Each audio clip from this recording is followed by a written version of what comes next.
নমস্কাৰ। মই আজিৰ সমাজত এনেকুৱা এজন মানুহ বিচাৰি পোৱা নাই যিজন মানুহে ক'ব পাৰিব যে মই সুখত আছোঁ বুলি। এনেকুৱা এজন মানুহ মই বিচাৰিয়ে পোৱা নাই।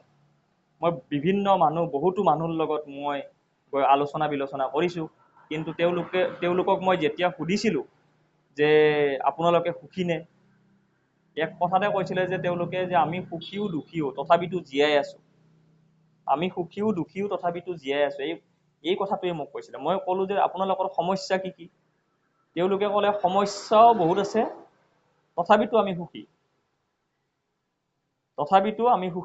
সমস্যাবিলাক তেওঁলোকৰ মই সুধিছিলোঁ যে আপোনালোকে সমস্যাবিলাক কওকচোন, সেইবিলাক সমাধান হ'বনে? এজন মানুহ এনেকুৱা মোক দেখাই দিব নোৱাৰিব যে যিজন মানুহৰ সমস্যা নাই। তেনেকুৱা মানুহৰ ভিতৰতে মই বহু মানুহৰ মাজত এটা প্ৰশ্নই বিচাৰি পাইছিলোঁ যে তেওঁলোকে কৈছিলে যে আজিৰ আমাৰ ৰাজ্যৰ যিজন অভিভাৱক,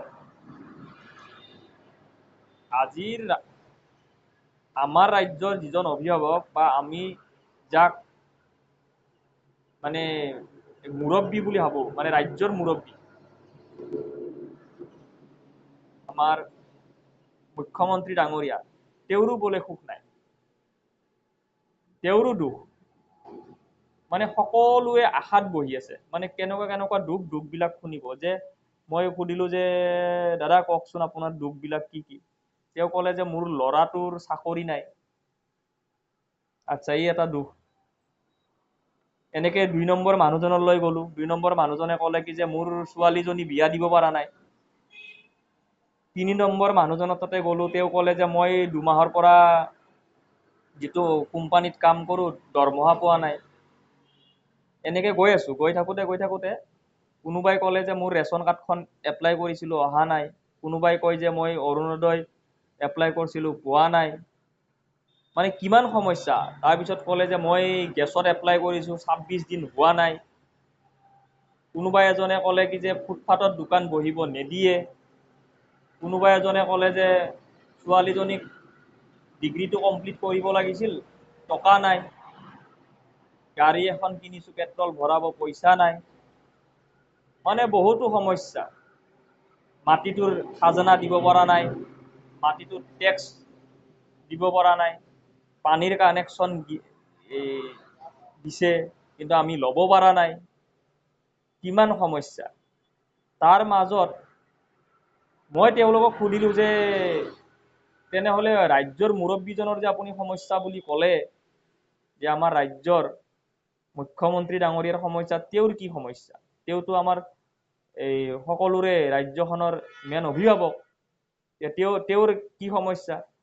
মানুহবিলাকে ক'লে যে তেওঁৰো এটা সমস্যা আছে। সেই সমস্যাটো হৈছে তেওঁৰো এটা সমস্যা মানে কি যে সেই সমস্যা নহয়, তেওঁৰ আশা সমস্যা। তেওঁ এদিন প্ৰধানমন্ত্ৰী হোৱাৰ সমস্যা, মানে আশা বা সমস্যা। কেনেকে এই সমস্যাটো সমাধান কৰি প্ৰধানমন্ত্ৰী হ'ব পাৰে, এইও এটা সমস্যা। মানে গতিকে আপুনি এই পৃথিৱীত যদি জীয়াব লাগে, তেতিয়াহ'লে আপুনি একদম সমস্যা লৈয়ে আপুনি জীয়াব লাগিব। আৰু সমস্যাৰ মোকাবেলা আপুনি কৰিব লাগিব।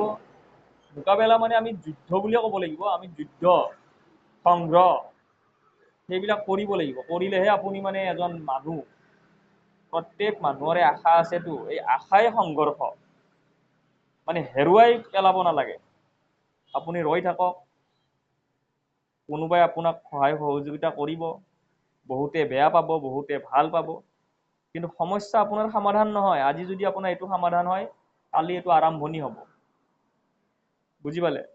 কোনোবা এজনে আৰু কি কয় যে মই গধূলি গোটেই বস্তু কিনিব পাৰোঁ, কিন্তু মোৰ যোগাৰটো মই কিনিব নোৱাৰোঁ। এইও এটা সমস্যা। মুঠতে বিভিন্ন সমস্যা সমাধান নহয়। তেনেকে চৰকাৰো চলি থাকিব, তেনেকে জনতাও চলি থাকিব। আহি থাকিব, গৈ থাকিব। গধূলি হ'লে মহৰ সমস্যা, ৰাতিপুৱা হ'লেও মহৰ সমস্যা। মুঠতে সমস্যা সমাধান নহয়। প্ৰত্যেক মানুহে ভালকে জীয়াই থাকক, ভালকে চলি থাকক। চলি থাকিলেই মানে সমস্যাৰ মাজেদি জীৱনটো পাৰ কৰক আৰু ভালকে জীৱন যাপন চলাই নিয়ক। সমাজত ভাল কাম কৰক, এদিন নহয় এদিন এই সমস্যাই যায় সমাধান হ'ব আৰু প্ৰত্যেক মানুহৰে ভিতৰত এজন হ'লেতো ভাল মানুহ ওলাব। গতিকে ভিডিঅ'টো বেছি দীঘল নকৰোঁ, 30টা খবৰ দিলোঁ আপোনাক, আপুনি হিচাপ কৰি থাকিব। এই 30টা খবৰৰ ভিতৰত যোনটো ভাল লাগে মোক এবাৰ জনাব। ধন্যবাদ।